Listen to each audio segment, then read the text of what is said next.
Petrol ಚಿಂತೆಗೆ ಬಿದ್ದು break, cycle ಅನ್ನೇ stylish sports ಆಗಿ ಬದಲಾಯಿಸಿದ ಯುವಕ.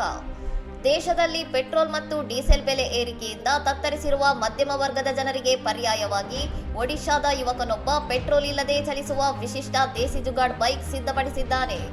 ಒಡಿಶಾದ ಕಟಕ್ ಮೂಲದ ಈ ಯುವಕ ತನ್ನ ಸೃಜನಶೀಲತೆಯಿಂದ ಸಾಮಾನ್ಯ ಸೈಕಲ್ ಅನ್ನೇ ಸಂಪೂರ್ಣವಾಗಿ ಮಾರ್ಪಡಿಸಿ ನೋಡಲು ಅಪ್ಪಟ ಮಾಡರ್ನ್ ಸ್ಪೋರ್ಟ್ಸ್ ಬೈಕ್ನಂತೆ ಕಾಣುವ ಅಪರೂಪದ ವಾಹನವನ್ನು ಸೃಷ್ಟಿಸಿದ್ದಾನೆ. ಈ ವಾಹನದಲ್ಲಿ ಯಾವುದೇ ಪೆಟ್ರೋಲ್ ಇಂಜಿನ್ ಇಲ್ಲ, ಬದಲಾಗಿ ಇದು ಸಂಪೂರ್ಣವಾಗಿ ಮಾನವ ಚಾಲಿತ ಪೆಡಲ್ ಆಧಾರಿತ ವಿನ್ಯಾಸವನ್ನು ಹೊಂದಿದ್ದು, ಕೆಲವು ವರದಿಗಳ ಪ್ರಕಾರ ಇದಕ್ಕೆ ಬ್ಯಾಟರಿ ತಂತ್ರಜ್ಞಾನವನ್ನು ಸಹ ಅಳವಡಿಸಲಾಗಿದೆ. ಬೈಕ್ನಂತೆ ಉದ್ದವಾದ ಅಗಲವಾದ ಆರಾಮದಾಯಕ seat, customised stylish handle bar ಮತ್ತು ಸೈಕಲ್ ಫ್ರೇಮ್ಗೆ ಹೆಚ್ಚುವರಿ ಪಾರ್ಟ್ಸ್ಗಳನ್ನು ಜೋಡಿಸುವ ಮೂಲಕ ಇದನ್ನು ಅತ್ಯಂತ ಬಲಶಾಲಿಯಾದ ಬೈಕ್ ಮಾದರಿಯಲ್ಲಿ ವಿನ್ಯಾಸಗೊಳಿಸಲಾಗಿದೆ.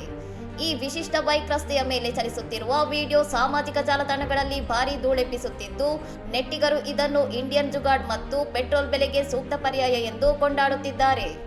ಇಂಧನ ಹಾಗೂ ಇವಿ ವಾಹನಗಳ ಬೆಲೆ ದುಬಾರಿಯಾಗಿರುವ ಈ ಕಾಲದಲ್ಲಿ ಪರಿಸರ ಸ್ನೇಹಿಯೂ ಮತ್ತು ದೈಹಿಕ ಆರೋಗ್ಯಕ್ಕೆ ಪೂರಕವೂ ಆಗಿರುವ ಈ ಕಡಿಮೆ ವೆಚ್ಚದ ಆವಿಷ್ಕಾರವು ಸಾರ್ವಜನಿಕ ವಲಯದಲ್ಲಿ ಈಗ ಭಾರೀ ಚರ್ಚೆಗೆ ಗ್ರಾಸವಾಗಿದೆ. ಇನ್ನಷ್ಟು ಸುದ್ದಿಗಳಿಗಾಗಿ ನೋಡ್ತಾ ಇರಿ ಸೌರಂ ಟಿವಿ.